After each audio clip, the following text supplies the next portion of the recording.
Get ready to listen, learn, and earn CE hours. This podcast features content from an accredited CE activity provided by Calibri Healthcare. Visit elitelearning.com/podcasts for accreditation and disclosure statements and instructions on how you may be able to earn CE credits. Hello, listeners. I'm Dr. Candace Pierce with Elite Learning by Calibri Healthcare, and you are listening to our Elite Learning podcast, where we share the most up-to-date education for healthcare professionals. Now, I have an eye-opening stat that should change how we staff, how we measure and support bedside care. And it is, if you add just one more patient to a nurse's workload, a surgical patient's odds of dying within 30 days climbs by 7%. And nurses' odds of burnout drop by 23%. And that's not a soft signal. It's actually from a landmark study published by the Journal of the American Medical Association that's been replicated and refined for 2 decades, shift by shift. When RN staffing drops below target, mortality rises. The New England Journal of Medicine showed that too. Now let's layer in this curveball, electronic health records. They often, I hear you laughing, Kathleen, they often increase documentation time by 20 to 45%, pulling attention from direct care unless we can take time to redesign our workflows. Today, we're going to pull back that curtain on the untold parts of nursing that actually move outcomes and how we can make those visible, measurable, and protected.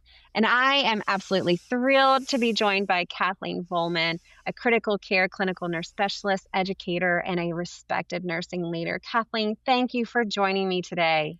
Oh, I'm glad to be here, Candace. This is one of my favorite topics. I say that every time we talk, but I have a lot of favorite passions in the profession of nursing. Well, that just means we have some really good things that we're bringing to the table for people to start recognizing, I think. Very true. Very true. Yeah. Now, I know that there is a misunderstanding on what bedside nurses, all the things that bedside nurses do, even among our clinicians who are not there at the bedside with us all day long. So what do you think is the single most misunderstood part of bedside nursing?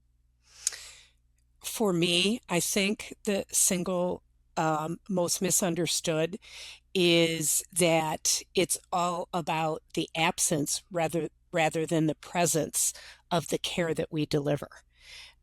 So oftentimes only a single domain of prevention of harm shows up to healthcare administrators, to the nurses themselves. That gets reinforced from that perspective.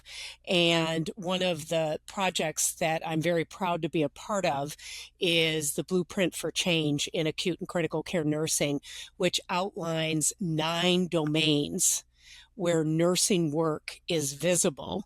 And our goal is to create operational definitions for those 9 domains, along with structured objective measures, so that we are focused more on not just being a labor burden, but we're looked at as a human capital asset by what we value add to the patient and family experience in acute and critical care nursing. Human capital asset. I love how you just described. I mean, I feel like that's how we should be looked at as far as the care that we deliver to our patients and the positive outcomes that we bring to the table for our patients. Because at the end of the day, I get it. Hospitals are a business, but we are part of that business. We're a positive part of it. Well, we're not a burden. And no, but it's also hard if you're only focused on one component of what we do as acute and critical care nurses versus the breadth of it. And so therefore the ROI doesn't show up the same way as it would if we measured the full breadth of what we do. So that makes me think that the return on investment that they are looking at, I mean, if you think about it, it's like, oh, here's your We got to clean the patient's room. I think we do all the things except laundry. They continue to add all of these hats to us. And I wonder if it is partly because they think they get more return on investment from bedside nursing by picking up these roles rather than seeing what we actually are bringing to the role. Well, and that's part of why we're doing this is I've been a nurse for 45 years. This is another cycle we're going through where since that landmark research that you talked about, they stopped actually cutting bedside nurses, but they still cut the support around them. Yes. So it results in them doing work that is not nursing work, that doesn't provide true value. However, our work is buried other than the harm metrics, unless we expose that work in those 9 domains. And so that's really the revolution that I believe needs to take place. Right. Can you just do a quick walkthrough of what those 9 domains are that's being looked at? Yeah, and I'm also very excited in the fact that we're studying this as well. So we put this out as an article to start creating the conversation, but we're also doing a study. So in any of the editorials that have been written about this, you'll see a QR code, and maybe there's a way we can put the QR code somewhere, where nurses, and we're really looking for diverse nurses that have been practicing 1 to 5 years, so that we get newer nurses looking at this. But we're asking them to connect and determine if those 9 domains are what they practice. And so it includes creating safe healing environments. So part of that is preventing errors, promoting sleep, hygiene, those pieces, building caring relationships with patients and families. If you don't have that trusting relationship, your ability to help that patient and family get through the trajectory of that and safely discharge and be able to take care of themselves dissipates. So that's a really important one. Assessing and managing symptoms. We do it all the time. However, what gets done on the HCAPs? Did they answer your call light? Right. Versus, do you feel like you've been cared for during your stay? Right. It's a completely different question. Our ability to administer physical, therapeutic, preventative, and end-of-life care. So mobility, personal hygiene, pain management, also our surveillance role, vigilant on the patient risk and being ready to intervene. So oftentimes we measure failure to rescue versus how many people we actually did rescue compared to those at risk. It's just it's a different mindset. A positive mindset. It's a positive mindset. We teach patient and families so that they're able to care for themselves and know about their disease and know about their treatments, because we aren't licensed to cure disease. We are licensed to help people figure out how to manage their disease and live a full life. We collaborate and coordinate care with the interprofessional team. We're like the unit is almost like the deck of an aircraft carrier. And the nurse is that one that's like this, saying you can come in, you can't come in, you need to talk to so-and-so. And then we also serve as that advocate for patient and families to make sure that their values and preferences are paid attention to as part of it. And then the last one of the 9th domain is navigating patient care transitions. Whether that care transition is from the ICU to the step down to the med surge to discharge, or to a long-term care facility, we help manage those transitions. They overlap, there's no question, but these are from the data. We've looked at the data. It hasn't been published yet, but it's congruent with nurses practicing out there. which is exciting to see. When we're talking about things that are being highlighted, those metrics that are highlighted, falls, you have infection rates. Did I give you great customer service? It seems to me like some of those, or the majority of the metrics that are being highlighted, are negative in the way that they're looked at, or the way that they're being viewed. We need to flip the script. So instead of measuring falls, failures. We're measuring failures. We're measuring failures. Instead of measuring falls, measure the percent of patients that reach their mobility goal that day. Because the research shows fall prevention doesn't work. A good portion of it. Colored socks? You mean those don't work? Yeah. And it's actually resulted in them being pushed into the bed and not getting out of the bed because an alarm goes off. And therefore, they're not ambulating and moving and getting ready for discharge. So flip that narrative and measure that instead. And then you'll find out that falls will go down. Right. And like we talked about, an example, symptom management. Right now we measure, did they get reevaluated after their pain med? Right. Is a measurement. What if the measurement was nausea relief in the oncology, or actual comfort, or true pain relief, and we're asking those questions? Did you feel comfortable? And even though they may be different in different units, you could have a collective measure of a comfort measure that it could include the nausea and the pain. Can you walk us through the first 60 to 90 minutes of a shift for a med surg or an ICU nurse, what that looks like? So for a med surg nurse, hopefully they're not caring for 8 complex patients, because that data shows that once they get above 4, for each patient added, there's an increased risk of failure to rescue as well as mortality. And that's been replicated multiple times, as you said, Candace. So, however, the variation's huge, because in the Illinois study that looked at what was going on in the state on staffing levels, there were places that were staffing appropriately, and then there were places that had huge nurse-to-patient ratios. And it definitely affected outcomes. So let's put it at a 4 to 5. How's that? A nurse carrying up to 4 to 5 complex patients.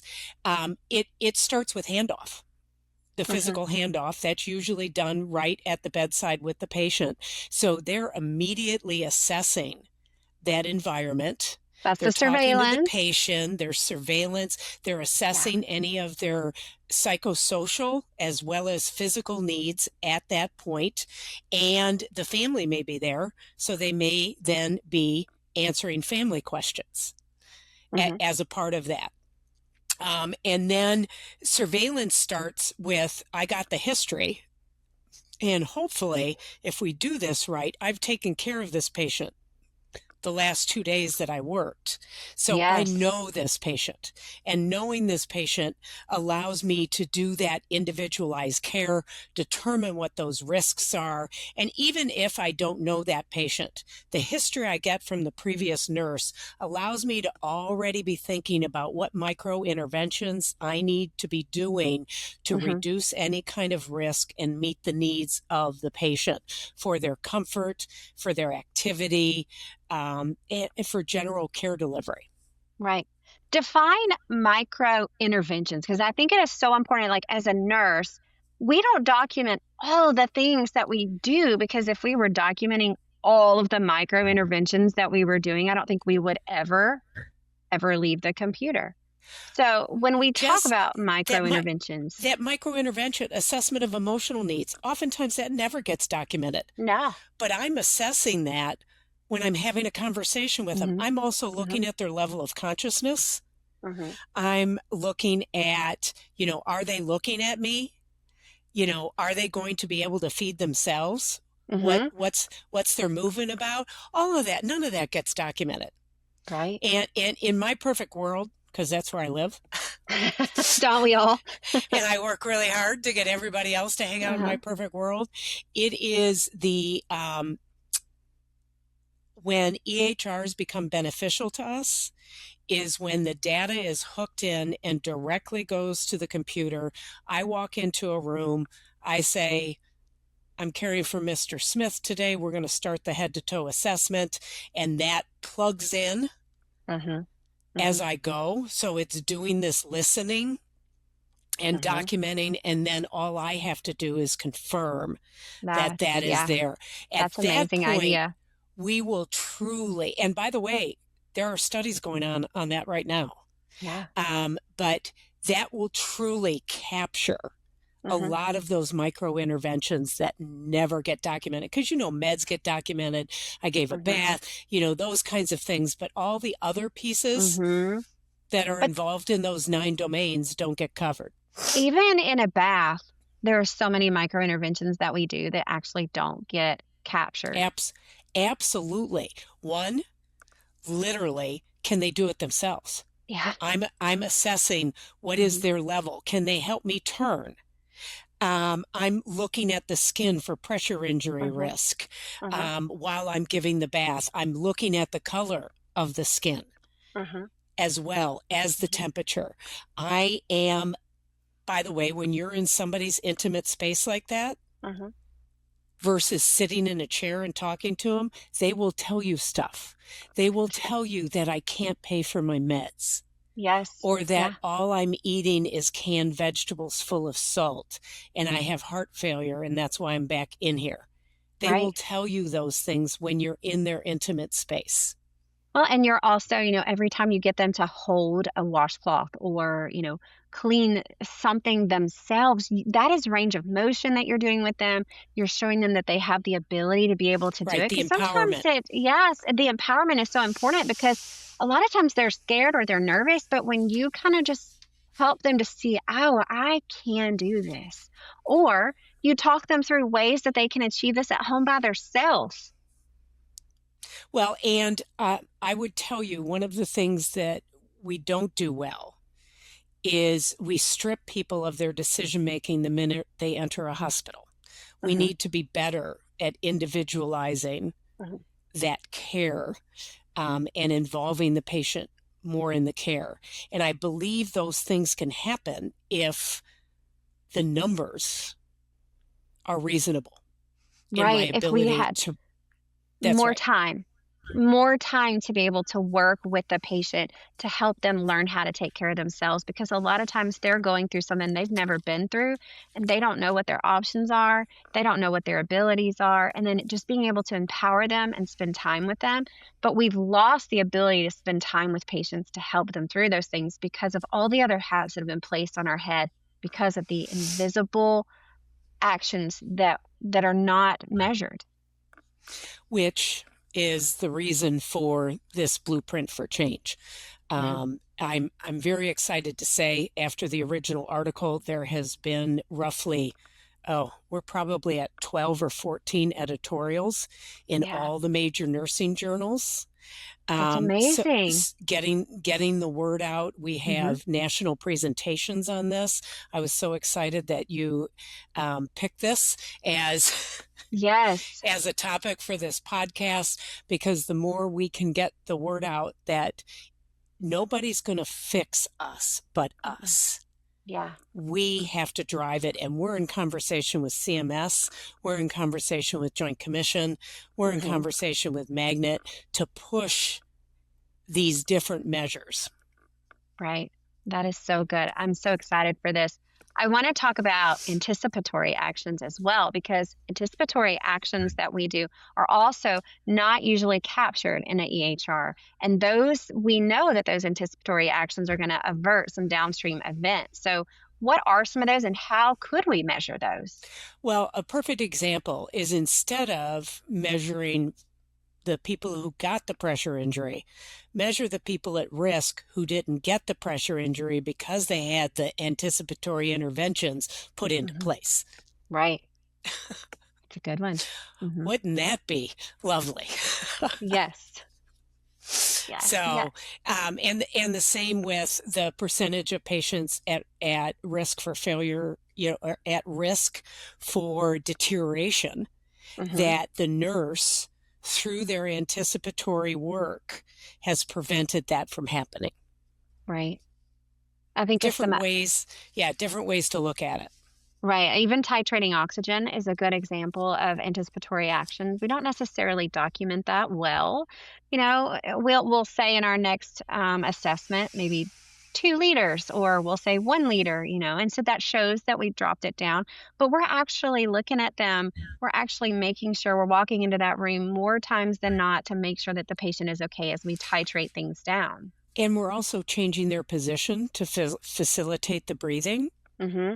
Um, Yeah. Depending on the type of disease they have, there's different positions based on science that give them easier gas exchange Mm-hmm. capabilities and less feeling. Nurses have known this, and it's now studied, that COPD patients need a fan. Yeah. They need air blowing on them to reduce the dyspnea. Mm-hmm.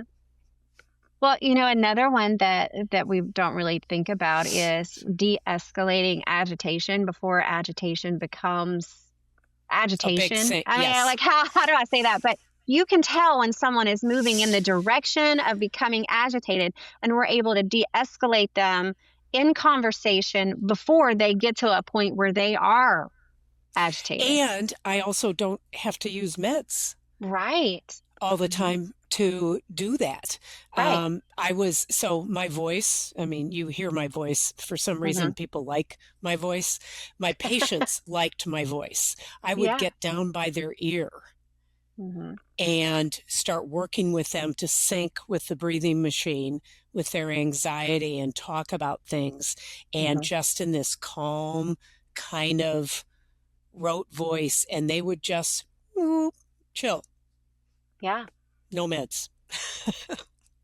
Yeah. I mean, there's so many things that we can do when we have the time to be with our patients and to take care of our patients, which is really the main reason why we got into this field anyway. This is what we wanted to do. And so much of that time has been removed from us.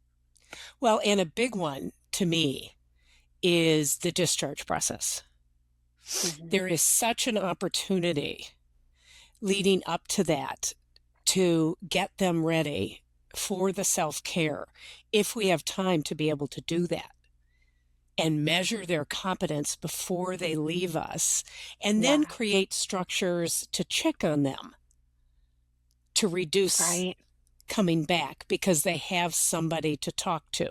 So organizations have finally figured out the significance of this, Hmm. and they've created nurse navigators, but I wish they would create lower patient loads so that the primary nurse that knows this person Hmm. can be the one to do the teaching Right. and the competency assessment, That and then psychosocial hand it work, off to the navigator to follow through when they go home. which is going to help reduce readmissions and complications. Yep. Yeah, but that's not necessarily counted. What's counted is readmissions and complications, not this many people we were able to keep from being readmitted and this many people we were able to keep complications from from happening while they were in the hospital. Right. Because we did this, this, and this. Hmm. Yeah. Yeah. We're looking at the wrong things. And Yes. And so we've got to change the viewfinder and the lens at which we yes, look. And by the way, it's like turning the Titanic, but we're up yeah, for it. it really is. And you're going to need more people coming behind you so that there's more voices being That's heard, right. in order to That's try right. to get us to be seen, so that our Yes. work is And not and measured invisible. and measured appropriately. Right. It's Yep. only visible when something bad happens, it seems like. We need the good to be visible. We need people to Yes. see what we actually are bringing to the Yeah. table. And I think it helps our profession and ourself as well in feeling good about what we do. Well, it creates less burnout. Hmm. I mean, just in life, if you think about the Yeah. psychological principle of focusing on the negative all the time, Hmm. what happens? people feel bad. Yeah. We become They negative. feel unfulfilled. They lose the joy. And Right. all of that leads to burnout, and all of that leads to turnover, and all of that leads to having to orient people with spend more money. It's a very vicious cycle. So when if you look at the blueprint for change, we also talk about assumptions of how to prepare that acute critical care nurse, and then the environment and the system that they need to exist in. Right. The healthy work environment component, that's a part of it as well. That's so good. I'm so excited for where y'all are headed with this. Talking about staffing, workloads, and outcomes. Now, how do we explain that 7% mortality increase that the JAMA study showed to people who are really skeptical about it? And it seems like caveats matter in this discussion. Well, people complained about that original study because they said it wasn't specific enough, but I'm sorry. When you measure and partner 133 different variables and you're getting this data that can be replicated. Right. And it's been replicated. And the thing is when you read it, what they talk about are the failure to rescue, the increased mortality because somebody gets pneumonia, somebody gets sepsis because we haven't prevented the infection. So they get these complications because we aren't able to be vigilant enough because we have too many patients to oversee. Yeah. So it's fairly easy to understand. However, we are costly, which is why the ROI needs to be up front and center. Right. As to how we make a difference. And the challenge is healthcare has a financial finite pie that things are cut from, and we've got to work harder to get the cut that we deserve. Absolutely. I think a really good example of what you're talking about, and I know we're talking about the full scope of the nurses' work, but I think this also very highly affects nurses as well, especially at the bedside. But I'm gonna use an example of physical therapists. I love physical therapists when they come around and they're working with the patients and they're moving them and they're getting them out of the bed, but then they have so many patients on their list that a lot of times when I have been on the floor, they can't come back. So the patient gets moved to the chair, and then they don't make it back to help get the patient moved back to the bed. And I think that we also see that's a burnout issue with nurses, because now you're left to pick that up and you've got to figure out how you're going to get that patient back to that bed. Or the patient doesn't get to sit in the chair as long because they circle back before they leave the floor because they know that the physical therapist knows that they can't make it back up here. So then that lessens the amount of time that patient gets to sit in the chair. And so I see that it's not just happening to nurses. I feel like it's also starting to happen with other healthcare professionals who are working on the bedside, at the bedside with us, on the floor. I was trying to say on the floor, at the bedside with us. But at the end of the day, nurses are a lot of times left with the burden of trying to figure out how to get the other things done. Well, and so I would say not looking at that as a burden, looking at that as actual nursing work, where the other disciplines are consultants to the patient care. Well, my caveat to that, my caveat to that is critical care. So being on the critical care floor, a lot of times we needed the special equipment and things that physical therapists were able to bring with them. So I just want to throw that out. That's my caveat, that it wasn't just a med surge, let me move you to the floor. No, but Candace, I will tell you, back in the 80s, I walked ventilator patients with no physical therapist. It was bag and drag. So I have not seen that. They don't do that these days. I know they need to. They do. I agree. And by the way, there's also technology where beds can almost eject you, so that you have minimal equipment needed to make the right thing happen. So it's a partnership. Yes. When the challenge we face as a profession, the more patients we have, The the less less time we're we have. able to provide the comprehensive Yeah. follow through Yeah. of the various consultants' recommendations. Yeah. Because if you go back to Florence Nightingale, who were the two people in the hospital, the doctor and the nurse? Yes. And I And will say, though, now, I mean, you're hitting the nail on the head when you say we have so many patients, we don't have enough time. It becomes a burden because of the amount of work that's been placed on your shoulders. And then you're more stressed trying to figure out how to get everything done within your time frame and how to make sure yep, everybody's taken care of within that time and frame that you're everything is giving. documented. Yes. Yeah. No, Yes. and so you alluded to this is the human factor design, redesign Mhm. of those environments Mhm. to facilitate the ability of that care team to Yeah. accomplish Mhm. what needs to happen for that group of patients that are Right. under their watch. And a lot of times for things like moving patients, you need more than just you. Yes, You're going to need multiple people, but you have everybody is in the same place that stretched. you're in. They are Yep. so stretched then. And so it makes it harder to be able to do that. And so I don't think that nurses are the only ones who have that invisible, but I think because we are at the bedside with the patients 24/7, that we are being hit harder. Yes. And if one analogy that I frequently use with regards to mobility, there's this concept where an organization says, here, you need to do early mobility. You need to make it happen. We're not going to Give me give you the any tools. resources. Just make it Exactly. happen. Yep. By the way, it has 7 different outcomes that early mobility fosters. Right. Now, if there was a pharmaceutical agent that had those 7 outcomes for a single pill, how many people would be on that pill in the hospital? Every single Yeah. one. So the concept that we're being asked to do things without appropriate resources Right. to be able to accomplish them, that also Yes. leads to the burnout Yes.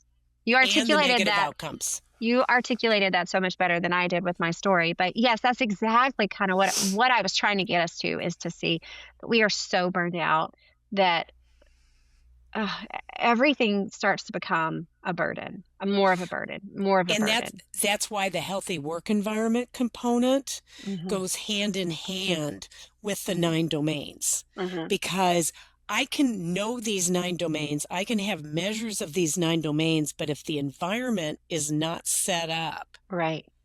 in a healthy way for this to happen Mhm. and for me to be involved in designing that, Mhm. it's not going to happen. Right. And even the tools that we need. For example, I still today, I despise EHRs. I do. But in a ICU, they're to me, they're still not easy to maneuver through. And I felt that I spent less time documenting when I had the paper in front of In me, front of you, that I I wrote would agree everything with down, you. and and you have all the tabs, and and I felt like I could document in that faster than I can in an EHR, because I have to flip through all these different screens, find what I'm looking for, because most of the time I'm like, well, I thought it was here, but now it's here. Then I have to make sure I checkbox every single thing, where I could have just written all the things that I needed to be covered right there. So what differs between the two? One, this was designed as a standardized structure for documentation. Mm-hmm. With the EHR, people have been given this freedom to get whatever sheets they want. Yeah. And as a result, it leads to the massive amount of variation, which then leads to the cognitive load Mm-hmm. that's on that nurse to try and find this stuff. The doctors are Right. experiencing some of the same stuff. Yeah. Almost all practitioners are with Right. the EHR, because somebody else besides the clinician invented it Mm-hmm. Mm-hmm. and said, here, this should work. Yeah. Now, what do shift level data add, and how should that information inform daily staffing huddles? Well, the shift level data, the study published in the New England Journal of Medicine that basically said similar data as the increased percentage for every patient you care for out of what is supposed to be there. But Mm-hmm. what they added to the data is that the transition pieces were also significant. In other words, if you had a unit that moved people in and out all the time, Mm-hmm. Mm-hmm. that was like a busy aircraft carrier Yeah. without anybody directing it. And so it increased the risk. So step down units are notorious for that. Telemetry are notorious for it.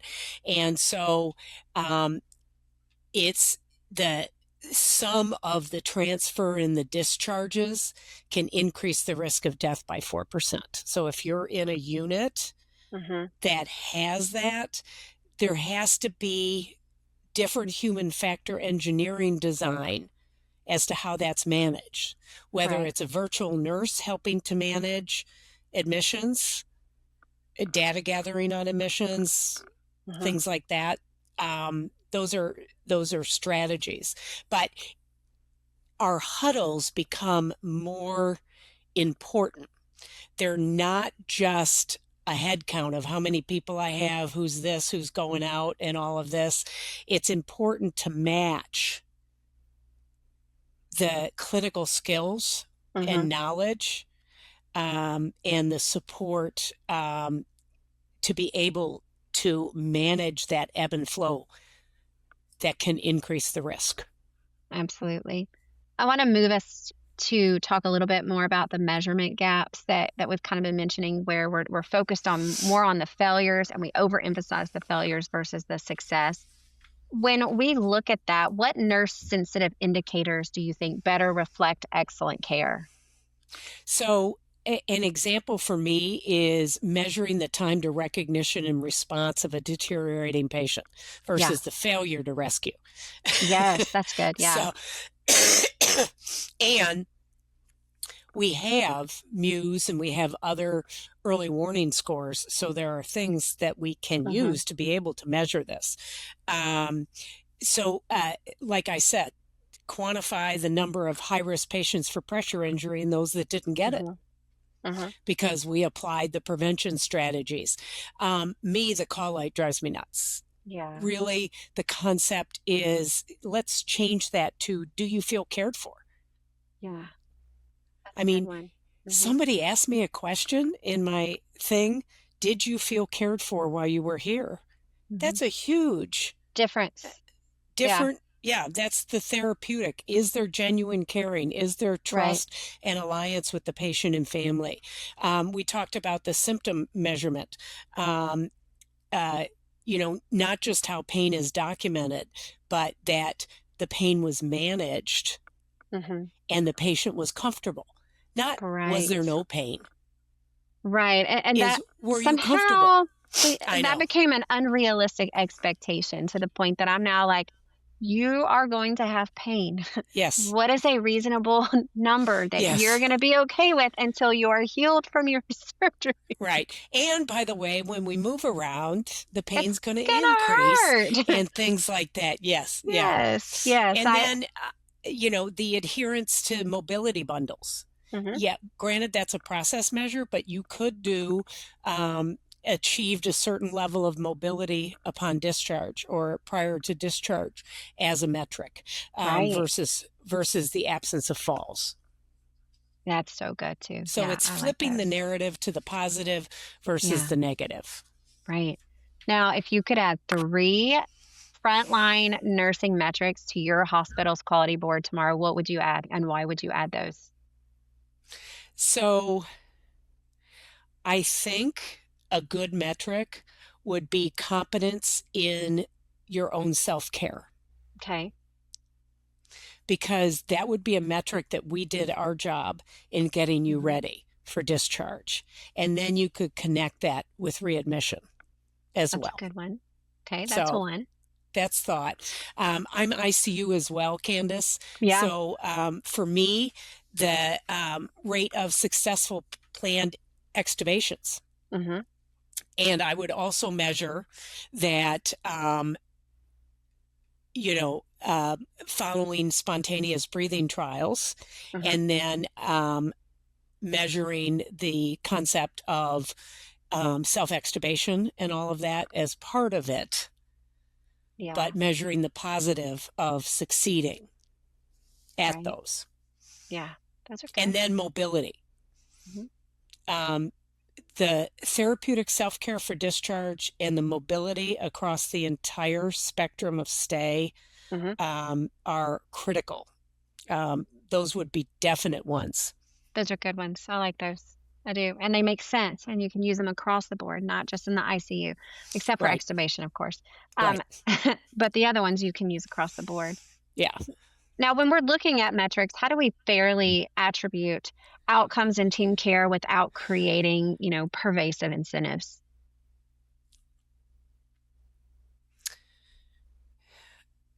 Delve into that a little bit more. We want to make sure that we're not creating it where it becomes an incentive where it should it should be something that we're all striving to achieve no matter what, rather Well, than, and because we put incentives on the yeah, failure metrics. well, I think part of what we need to do is also recognize that not every environment is the same and every Hmm. patient population is the same.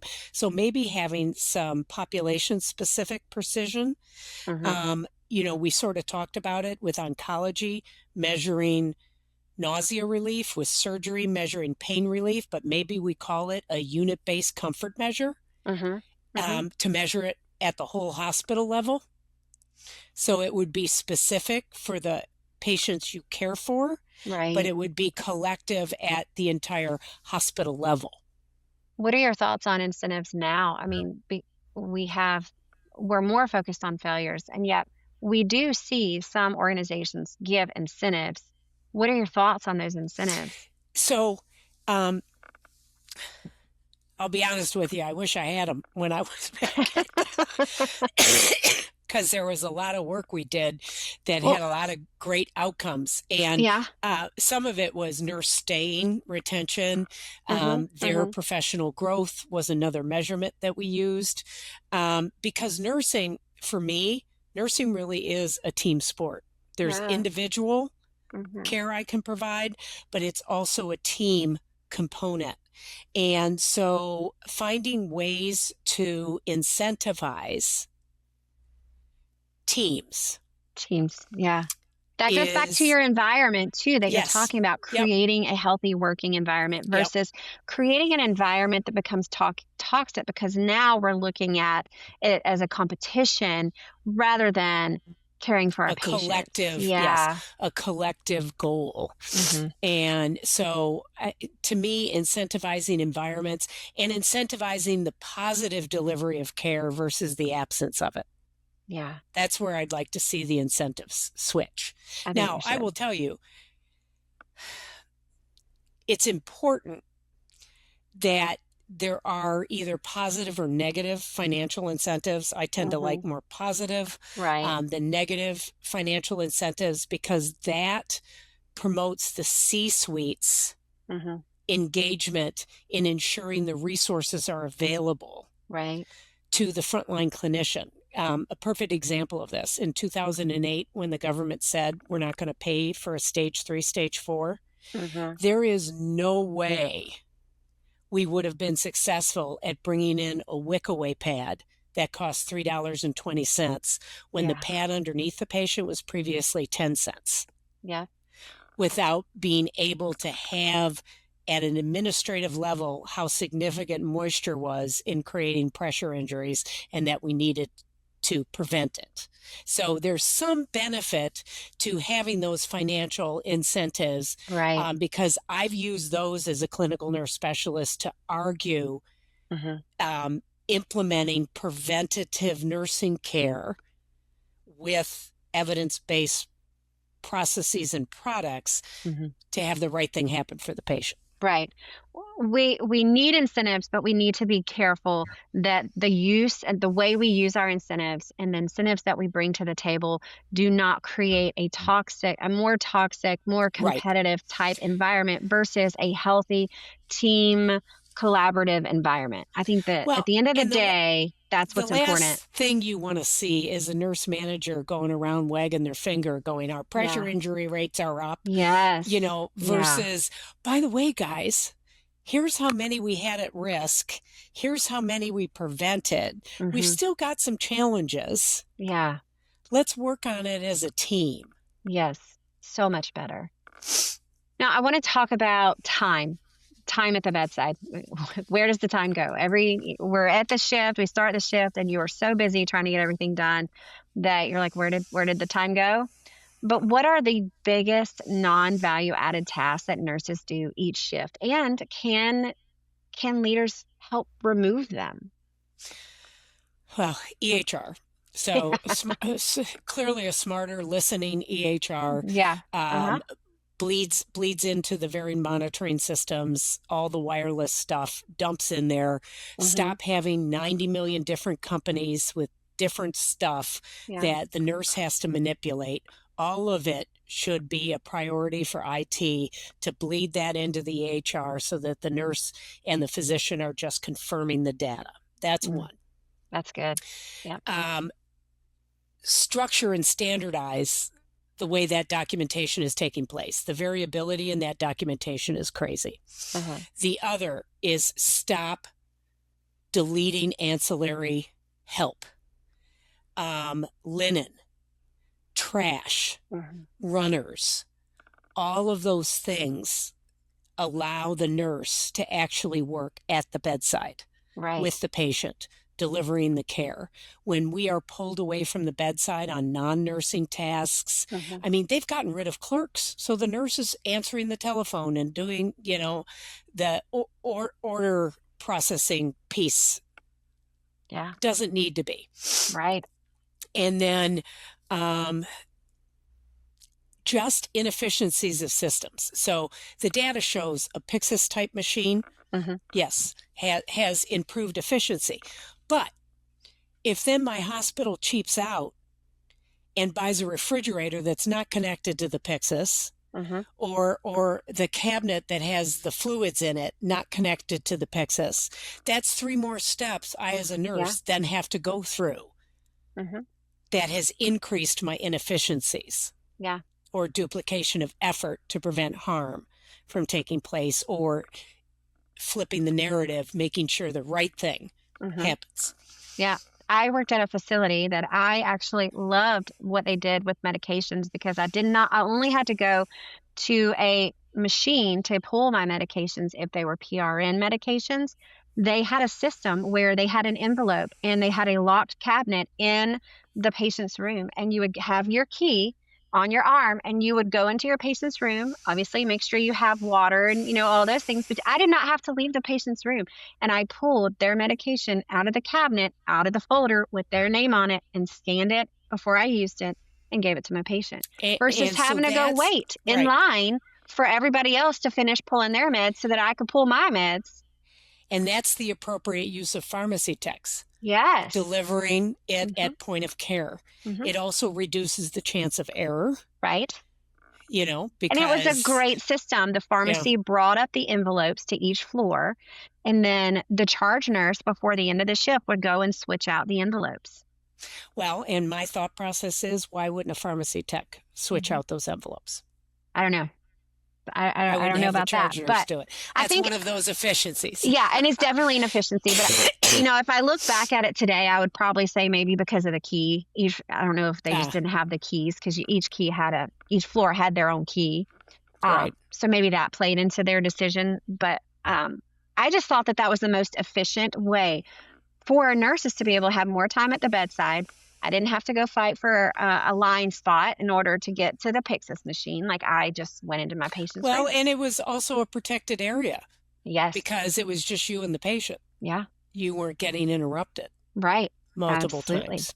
Yeah. So love that. Never seen it anywhere else, but that was a magnet facility that I was in that did that. But that's human factor design frameworks.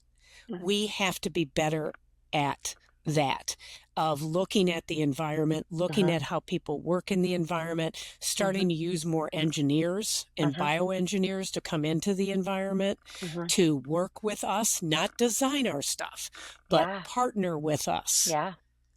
to make those environments. And there are still places today that nurses aren't involved in the design of new Yeah. hospitals. That's just crazy. High tech technology does not mean that it's going to make our workflow more efficient. It just does not mean that it sometimes it makes it less efficient. Most of the time, really, I feel like it makes it less efficient. I feel like I can do things faster. And going back to the EHR, I think it's so important to do this reality check. Can you give us a reality check on documentation and the increase of time that we spend documenting now? So literally, based on the research data that was done, this was a study published, systematic review published in 2020, showing the EHR increases documentation time anywhere between 22 and 46%. The That's nurse crazy. already did not have enough time, No. and you laid on top of this. Yeah. Are there specific design choices that can help us with reclaiming some of that time? Well, I think the ambient listening component that does the automatic documentation, that's my perfect world. Uh, Smart phrases, autofilling if possible, all that wireless integration that we talked about, so that the nurse isn't having to grab this, it comes in and they're able to then use their brain. Tested, research-based, tested real-time surveillance, Yeah. not something a company makes up. But something that they make up, but they've studied it for the accuracy, so it doesn't increase our workload as a part of it. Like, perfect example of that was the initial sepsis epic. It fired so many best practice alerts, the fatigue associated with it, and when it was actually studied, the area under the curve on accuracy was 0.67. So close to flipping a coin. Yeah. So the amount of wasted time And worry and stress. that occurred. And I think it'd be really cool if nurses had integrated dashboards about the care they deliver. Yeah. So that it actually showed, at the end of the shift, you achieve this, this, and this, and this with these patients. I don't know if that's possible. One can always put things out there. I know. We need more nurses in design for these types of programs. And if you think about a metaphor, is our current state is like a chunky paper map that you got to pull over and go like this to figure out how, versus the heads-up display GPS, real-time, hands-free guidance. Right. Yes. That allows us to keep our eye on the patient at all times. It's piecemealed. You have all kinds of electronics. They all don't talk to each other. Yeah. And then you have nurses who are in informatics who are trying to add new things to the EHR that you need and that you have no way to capture. But then again, it's just all piecemealed all together. And then you got to find it and figure out where it fits. And stepping back and saying, let's blow this up and redesign it. Absolutely. Now, evidence suggests staffing changes work best in strong nurse work environments. What does strong actually look like on a unit? Well, to me, there is the voice of professional governance, shared governance, not self-governance, shared governance, where on practice related, we are all engaged in making the environment better and our own self-development. There's a level of clinical autonomy. There is trusted collaboration, true collaboration, not just lip service collaboration as a part of it. And with that collaboration is absolute respect, continuous learning and mentorship. I mean, that was the big piece of what I did as a clinical nurse specialist. Yeah. Besides jumping in to support on complex patients, to make sure the nurse's thinking and their processes are there, I also stepped back and looked at the environment and what were the trends of challenges that were happening, what could we do, who wants to develop, because not everybody wants to move forward in their career. They're fine just where they're at, so they need to maintain their minimal competency, but there are others that want to do things. So providing those opportunities for that professional growth was a real critical component. One of the biggest pride levels I had was staff presenting at national conferences, staff publishing, staff working on projects, taking ownership of those pieces. Yes, absolutely. Those are really good. Earlier, we talked about micro skills, and what micro skills do you think maybe should be standardized when it comes to onboarding or even those annual refreshers? So for me, I think we spend way too much time on the technical component of nursing and not on the micro skills of communication, organization, delegation, team. Those are pieces that need to come in a residency, but they also need to be fortified every year to ensure that they are kept up as much as any technical skill. So these are adaptive, socio-adaptive skills that we need, and these are technical skills. If I have one without the other, I'm not going to deliver the best patient care. Right. It's very true. Now, as we wrap up our time together, I wanted to ask you, how can advanced practice nurses and clinical nurse specialists really amplify this full scope practice on units without adding bureaucracy? Well, for me, from the clinical nurse specialist role, because we focus at the patient level, at the nurse level, and at the system level, I can start working on changing those metrics. Right. To be positive versus negative. I also am actively engaged in creating that healthy work environment to support the development and the mentorship of those frontline nurses. I'm at the elbow, as they say, supporting them through learning the decision-making and development piece. I'm connecting with the orientation process. So really the environment from the patient, the nurse, to fixing the system is what my role is. And I also believe APRNs, nurse practitioners, when they are taking care of patients, they need to be teaching simultaneously. And also asking questions. What do you think about this? To help develop the clinical reasoning of the bedside nurse. Because when we elevate everybody that takes care of that patient 24/7, the outcomes of patient care are so much better. So good. Yes, you have so much wisdom. I'm so excited to have learned from you today. And I really just want to close out our time together by quickly wrapping up some of those main themes that you really hit on. And one of those was, when nurses have even just one extra patient, mortality climbs. When shifts run below target, mortality climbs. When documentation swells and our attentions are going to then shift from patients to screens, and mortality climbs.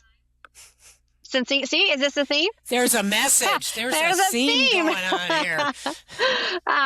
And, unfortunately, it's the design. It's the design that is happening. And the story behind every outcome is really the nurse's full scope of work, which is surveillance, prevention, teaching, coordination. It's even being the calm in the storm, which never makes the scorecard. And I was trying to say storm and scorecard at the same time. But it's that calm. We're the calm in the storm. None of the things that I just mentioned really make it into the scorecard. But if we measure it and we staff for it and we design around it, patients are going to live longer, complications are going to drop, and teams are going to burn brighter and not burn out. And I also believe the financial health of our healthcare system will be better. Absolutely. And that's the kind of quiet quality worth making loud. And I'm so thankful, Kathleen, that you are working to make this quiet quality loud. Well, and I want to thank Dr. Martha Curley, who is heading the Blueprint for Change of Acute and Critical Care Project. She has been a beacon Yeah. of just vision of where we need to go. Yeah. And That's it's been exciting working with them. Yes.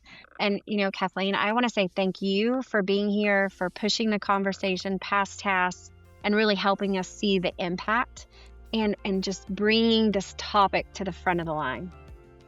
Well, thanks for the opportunity, Candace. I appreciate it. Absolutely. To our listeners, if this episode has given you a fresh perspective on nursing practice, we'd love for you to share it with your team. Don't forget to rate and follow our show. It really helps us out. And also be sure to check out our key takeaways that accompany this episode. And while you're at it, take a look to explore the many courses we have on elitelearning.com. They're the perfect way to help you grow in your careers and earn CEs. This podcast featured content from an accredited CE activity provided by Calibri Healthcare. Visit elitelearning.com/podcasts for accreditation and disclosure statements and instructions on how you may be able to earn CE credits. Take your learning to the next level by subscribing to more podcasts on compelling healthcare topics.